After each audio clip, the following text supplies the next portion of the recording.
আল্লাহ তাআলা নবীকে ডেকে বলেছেন, ওয়াউদিআল কিতাব ফাতারাল মুজরিমিনা মুশফিকিনা মিম্মা ফীহি। নবী আমার, আপনি দেখবেন আমলনামা যখন পেশ করা হবে, আপনি দেখবেন অপরাধীরা ওই আমলনামা দেখে ভয়ে থরথর করে কাঁপতে থাকবে,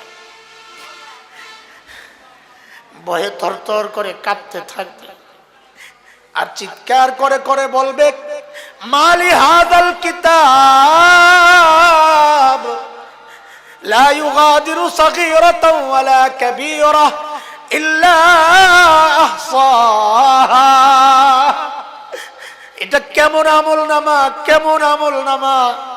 আমার একটা ছোট গুনাহ দেখি ছুটে নাই, একটা বড় গুনাহ দেখি